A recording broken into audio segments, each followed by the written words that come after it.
어, 새해 시작하면서 첫 번째 주일은 함께 세워가는 교회라는 제목으로 교회 표에 대해서 말씀을 나누었고, 지난주에는 제가 이제 개인적으로 생각하는 목회 방향, 목회 비전에 대해서 이야기하면서 화해 공동체에 대한 이야기를 했습니다.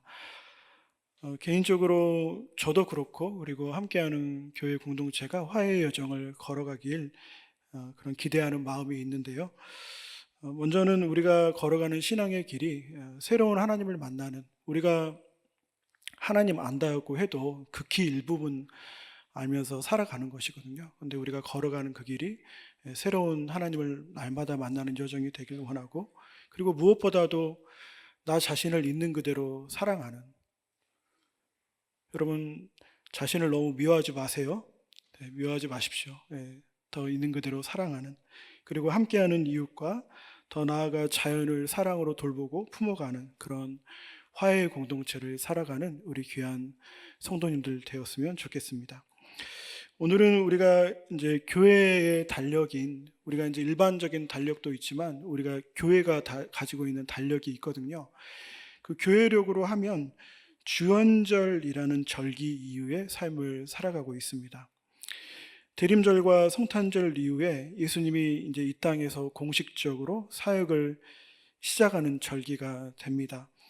그래서 여러분, 이 시기는 예수님의 고난과 죽음을 묵상하는 사순절과 그리고 이어지는 부활절에 이르기까지 주님의 생애를 묵상하기에 좋은 절기라고 할 수 있겠습니다. 그래서 저는 이 시기를 우리 성도님들과 함께 보내면서 복음서의 내용을 가지고 주님의 생애에 대해서 함께 나누는 시간을 가지려고 하는데요. 이 복음서 중에 제가 주님의 생애를 함께 묵상하고 나누기 위해서 선택한 말씀이 신약 처음에 나오는 마태복음입니다. 그래서 우리가 이제 한동안 마태복음 내용을 함께 보려고 하는데, 대림절 기간 예수님의 탄생에 대한 내용을 나누면서 마태복음 1장과 2장은 우리가 이제 나누었습니다. 요셉의 이야기, 그리고 동방박사의 이야기를 통해서 1장, 2장은 나누었고, 오늘은 이제 3장부터 시작해가지고 예전에 한번 말씀드렸던 렉시오 컨티뉴아, 그러니까 연속적 성경 읽기, 강의 설교 형식으로 말씀을 함께 생각해 보려고 합니다. 오늘은 이제 그 첫 시간으로 읽은 신약의 말씀 중심으로 나누려고 하는데요. 여러분, 오늘 말씀 내용을 보면 세례 요한이라는 분이 등장하고 있습니다. 이 세례 요한에 대해서 함께 생각해 보면서 세례 요한의 영성이라는 제목으로 말씀을 나누려고 합니다. 오늘 말씀 3절을 보면 오늘 이 세례 요한에 대해서 말씀은 이렇게 이야기하는데요. 우리가 3절 말씀 함께 읽어볼까요? 우리 스크린에도 준비가 되어 있는데요. 이 세례 요한에 대해서 어떻게 성경은 이야기하는지 우리 3절 말씀 함께 하겠습니다. 이 사람을 두고 예언자 이사야는 이렇게 말하였다. 광야에서 외치는 이의 소리가 있다. 너희는 주님의 길을 예비하고 그의 길을 곧게 하여라. 말씀을 보면 우리가 읽은 구약의 이사야 말씀 40장 3절 말씀을 인용해 가지고 세례 요한에 대해서 주님의 길을 예비하는 자, 주님의 오는 길을 곧게 만드는 자라고 이야기하고 있습니다. 솔로몬이 이제 아름다운 성전을 만들어 놓고 순례자들이 편하게 성전에 와서 하나님께 예배드리고 하나님을 만날 수 있도록 이제 검은색 현무암으로 포장된 도로를 크게 만들었다고 하는데요. 솔로몬이 그렇게 순례자들을 위해서 큰 길을 만든 것처럼 세례 요한도 길을 만들어서 예수님께서 이 세상에 오셔서 모든 사람들에게 편하게 올 수 있도록, 그리고 이 땅에 있는 사람들이 예수님께 편안하게 나아갈 수 있도록 그 길을 만드는 사역을 감당한 것이죠. 그러니까 세례 요한은 어떤 사람인가? 복음을 잘 받아들이고 그 복음을 온전히 누리도록 길을 열어주고 예수님의 사역을 잘 준비하는 분이었다라고 말씀은 먼저 이야기하고 있습니다. 더 나아가 오늘 2절 말씀을 보면 그가 선포한 메시지가 나오는데요. 그 내용이 2절 말씀을 보면 회개하여라, 하늘나라가 가까이 왔다입니다. 그런데 여러분, 이 메시지는 마태복음 4장을 보면 예수님께서 사역을 시작하시면서 선포하셨던 첫 메시지와 정확하게 일치하고 있습니다.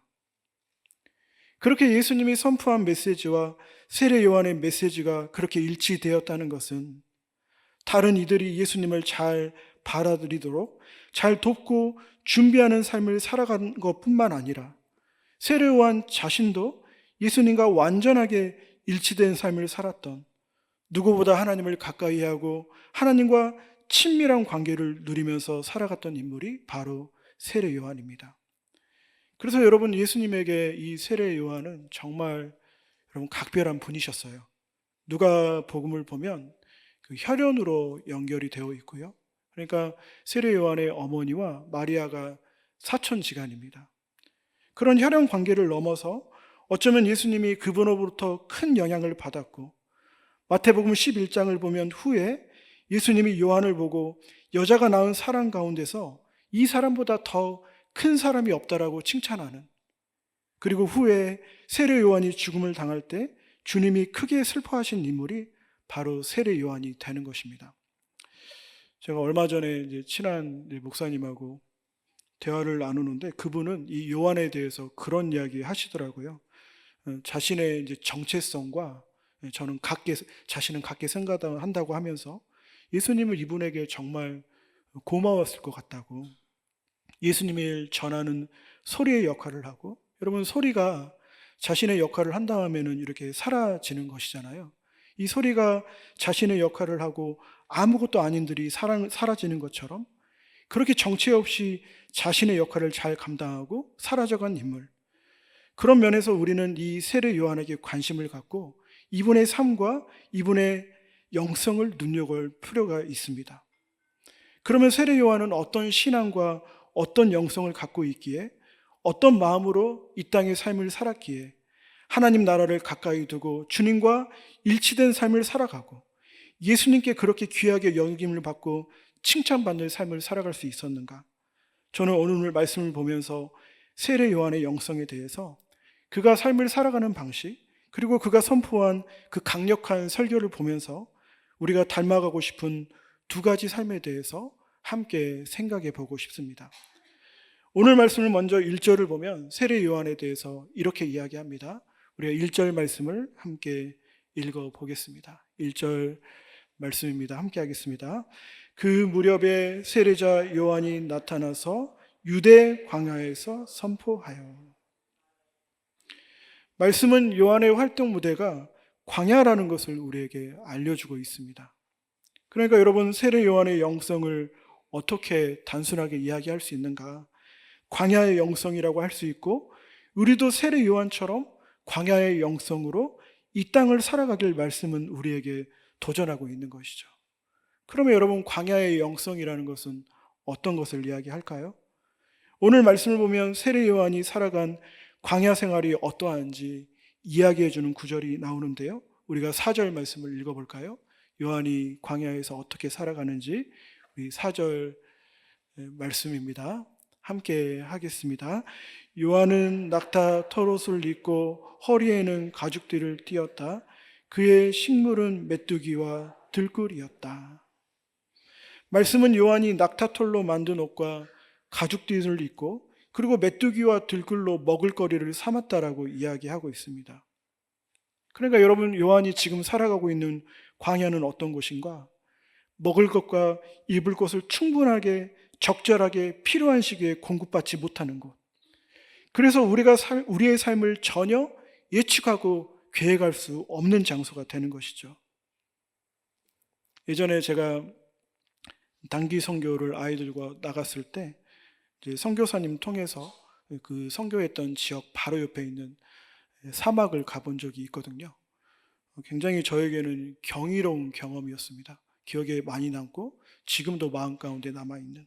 근데 그 지역에 있는 아이들이, 마을에 있는 아이들이 잠깐 놀러 가기 위해서 머무르고, 그리고 어쩌다 저처럼 한번 가보는 것은 그렇게 어려운 일이 아니지만, 물론 여러분 사막과 광야를 비교할 수 없지만 그곳에서 평생을 산다고 했을 때, 이스라엘 민족처럼 40년을 살아간다고 했을 때 너무나 살기 어려운 지역이 사막이 되고 광야가 되는 것이죠. 물과 양식이 없고, 무엇보다 가장 큰 어려운 것은 삶의 방향을 알 수 없는, 그래서 하루하루의 인도하심과 하루하루의 양식과 하나님이 주시는 만나와 메추라기를 하루라도 공급해 주시지 않으면 살아갈 수 없는 절대적인 하나님을 향한 신뢰로만 살아갈 수 있는 장소가 바로 광야가 되는 것입니다. 요한은 이 광야에서 하나님을 온전히 신뢰하고 길을 잃어버린 이스라엘 민족도, 하루 앞길을 예측할 수 없는 어려움 가운데 있는 이스라엘 민족도 그렇게 살아가길 기대하는 마음으로 그들에게 세례를 베풀고 사역을 감당한 것이죠. 이런 세례 요한의 광야의 영성을 우리가 오늘 도전받고 요한의 마음으로 이 땅을 살아가야 하는 것입니다. 물론 여러분, 우리가 현재 지금 살아가는 곳은 이런 실제 광야의 삶이 아닐 수 있습니다. 이전과 비교했을 때 우리는 너무나 많은 먹을거리와 입을 것이 풍족한 삶을 살아가는 것이죠.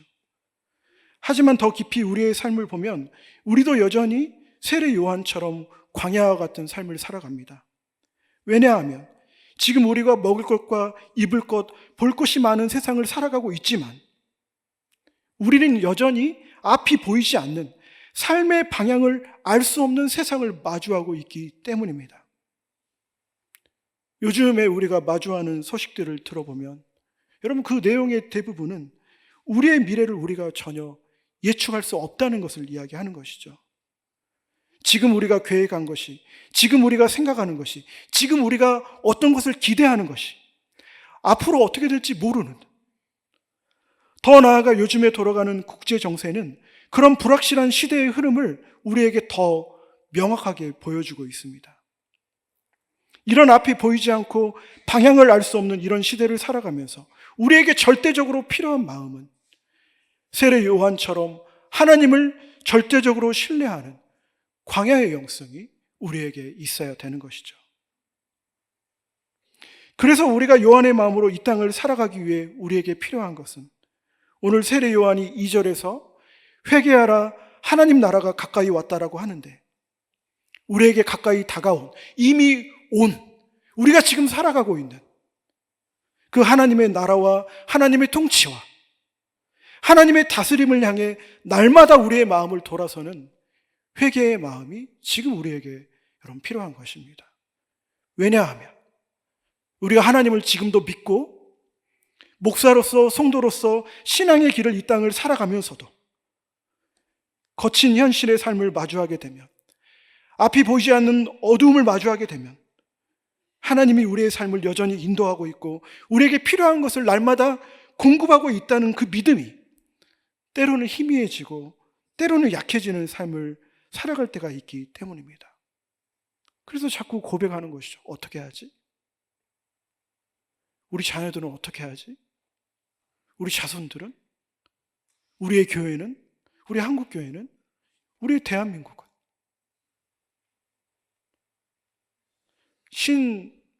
신제국주의의 시대가 다가오는 것처럼 느껴지는데 이 땅을 어떻게 살아가야 되지? 이런 마음이 드는 것이죠. 그래서 우리는 매 순간마다 하나님의 통치를 향해 마음을 돌아서는 회개하는 마음으로 하나님 나라를 다시 바라보고 이 땅을 여전히 하나님 통치하시고 인도해 가신다는 믿음으로 하나님께 나아가는 광야의 영성이 지금 시대를 살아가는 우리에게도 여전히 필요한 것입니다. 바라는 것은 우리가 이 땅을 살아가면서 하나님을 온전히 신뢰하는 마음이 우리에게 있기를 원하고 이 광야의 영성을 가지고 요한처럼 하나님과 더 일치되는 삶으로, 그 일치됨을 통해서 우리에게 부어지는 담대함으로 우리에게 주어진 이 땅의 삶을 능력 있게 살아가는 우리 사랑하는 성도님들 되기를 간절히 소원합니다. 오늘 말씀을 보면서 또 하나 생각할 수 있는 세례 요한의 영성은요, 오늘 말씀 8절을 보면 세례 요한은 우리에게 이렇게 이야기합니다. 회개에 알맞은 열매를 맺어라. 여러분 10절에서도 이렇게 이야기하고 있습니다. 우리가 10절 말씀을 함께 읽어보겠습니다. 10절 말씀입니다. 함께 하겠습니다. 도끼는 이미 나무 뿌리에 갖다 놓았으니 좋은 열매를 맺지 않는 나무는 다 찍어서 불 속에 던지실 것이다. 우리가 신앙의 길을 걸어가면서 좋은 열매를 맺어야 한다는 것이죠. 여러분, 우리가 이 어려운 시대를 살아가면서 어떻게 요한처럼 예수님이 오시는 길을 잘 만들고 주님의 복음을 우리와 함께하는 이들이 잘 받아들일 수 있도록 잘 준비하는 삶을 살아갈 수 있는가? 요한이 이야기하는 열매 맺는 영성이 우리에게 있어야 하는 것입니다. 여러분, 오늘 세례 요한은 7절에서 사두개인들과 바리새인들에게 여러분 이런 독서를 날립니다. 독사의 자식들아. 여러분, 사두개인들은 대제사장을 중심으로 하는 종교 지도자들입니다. 그리고 바리새인들도 누구보다 하나님의 말씀을 사랑하고 말씀을 지키는 삶을 통해 자신들의 신앙의 정체성을 잘 지켜가는 사람들이었습니다. 하지만 이들은 그렇게 종교적으로 뛰어나고 성경에 대해서 아는 것이 많고 성전에서 제사 드리는 삶에 익숙했지만 이들에게 여전히 부족한 것은, 이들의 삶의 결정적인 어려움은 요한이 보기에도 하나님 보시기에도 신앙을 가진 사람다운 열매가 없다는 것이죠. 그래서 이들은 도리어 복음을 전하는 자가 아닌 복음을 막아서는 자들이었습니다. 세례 요한과 정반대의 삶을 살아가는 것이죠. 제가 지금 수요일에 수요 성경 공부를 하면서 이제 사도행전을 조금씩 성도님들하고 공부를 해가고 있는데요. 이제 4장 내용을 보면, 지금 4장 내용을 보고 있는데, 예수님의 제자인 베드로와 요한을 중심으로 하는 초대교회가 고난당하고 핍박당하는 내용이 나옵니다. 그러니까 복음이 엄청나게 잘 전해지고 있는데, 교회가 폭발적으로 부흥하고 있는데, 여러분 그 복음을 막아서는 사람들이 있는 것이죠. 근데 여러분, 그 복음을 막아서는 사람들이 어떤 사람들이냐? 오늘 요한이 독사의 자식들이라고 하는 바로 이 사두개인들과 바리새인들이 되는 것이죠. 제가 성경 공부를 준비하면서 어떤 책을 읽는데 그 책에서는 너무 심하게 이야기하더라고요. 그 사두개인들과 바리새인들이 복음을 막아서는 이 사건은 사단과 하나님의 전쟁이다 이야기합니다. 여러분, 사도행전과 요한계시록을 비교하면서 이야기하는 것이죠. 요한계시록은 사단과 교회의 전쟁을 비밀리에 알 수 없는 언어로 이야기하고 있지만, 사도행전은 그냥 적나라하게 보여준다는 것입니다. 누가 사단의 세력인지. 여러분, 그렇다고 한다면 우리가 생각해야 되는 것은 이 복음을 막고 있는 사두개인과 바리새인 같은 종교 지도자들이 사단의 세력이 되는 것이고, 그들이 바로 복음을 막아서는, 하나님을 막아서는 일을 하고 있다는 것을 성경은 우리에게 이야기하는 것이죠. 여러분, 그들 스스로 자신들이 하나님 맡고 있다고 전혀 생각하지 않죠. 도리어 하나님을 잘 전하고 있고 신앙이 성장하도록 잘 돕고 있다고 생각했을 것입니다. 그러나 실제로 보면 막고 있는 겁니다. 지금으로 생각하면 저와 같은 목사들이 복음을 막고 있는 것이죠. 설교 강단에서 설교를 하는데 복음을 막고 있는 것입니다. 사단의 하수인이 되어서. 결국 오늘 세례 요한이 우리에게 이야기하는 것도 바리새인들만, 사두개인들만 복음을 막는 것이 아니라 우리도 그리스도인으로 이 땅을 살아가면서도 복음을 막는 자로 살아갈 수 있다고 경고하고 있는 것이죠. 우리의 자녀들에게, 우리의 이웃들에게, 우리의 친구들에게, 우리의 직장 동료들에게 우리는 여러분 복음을 전하는 삶을 살고 있을까요? 복음을 막아서고 있을까요? 그러면 어떻게 복음을 전하는 삶을 살아갈 수 있을까요? 오늘 세례 요한은 우리에게 이렇게 이야기하는 것이죠. 너희가 회개에 합당한 열매를, 하나님 나라에 합당한 열매를 통해 복음을 전해야 된다. 사랑하는 성도 여러분, 우리는 어떤 열매를 맺고 있습니까? 갈라디아서 5장을 보면 성령의 9가지 열매가 나옵니다. 사랑과 기쁨과 화평과 인내와 친절과 선함과 신실과 온유와 절제. 여러분, 우리는 어떤 성령의 열매를 맺으면서 살아가고 있을까요? 그 열매가 실제로 우리의 삶에 맺어지도록, 물론 사람마다 각각의 열매가 다르지만 하나님이 주신 은사를 따라 내가 맺어갈 수 있는 열매를 힘껏 기꺼이 맺어가는 시대의 삶을 우리가 살아가야 할 것입니다. 하지만 여러분, 이 열매는 우리의 힘으로 맺을 수 없습니다. 그래서 오늘 11절에 이렇게 세례 요한은 이야기합니다. 우리가 마지막으로 11절 말씀을 읽겠습니다. 함께 하겠습니다. 나는 너희를 회개시키려고 물로 세례를 준다. 내 뒤에 오시는 분은 나보다 더 능력이 있는 분이시다. 나는 그의 신을 들고 다닐 자격조차 없다. 그는 너희에게 성령과 불로 세례를 주실 것이다. 내 뒤에 오시는 분, 주님은 요한과는 달리 성령과 불로 세례를 주실 것이다 라고 했는데, 그 주님과 함께하는 자, 그 주님을 통해서 날마다 성령의 세례를 받는 그 사람이 성령의 열매를 맺을 수 있습니다. 여러분, 성령의 열매니까 당연히 성령 하나님이 함께 하셔야 되는 것이죠. 우리의 삶이 매일마다 성령으로 세례 받아야 됩니다.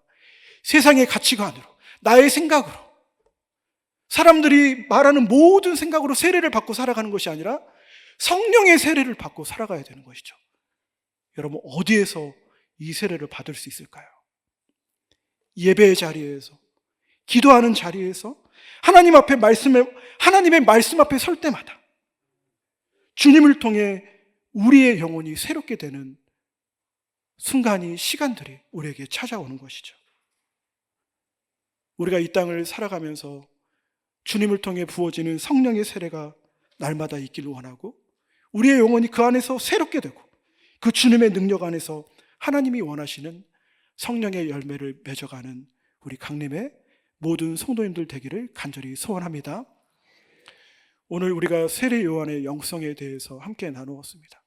하나님을 신뢰하는 마음이 있기를 원하고, 제가 이렇게 이야기하는 이유는 제가 하나님을 잘 신뢰하지 못하는 것 같아요. 나는 하나님을 믿고 있나? 더 기도해야 될 것 같아요. 더 기도를.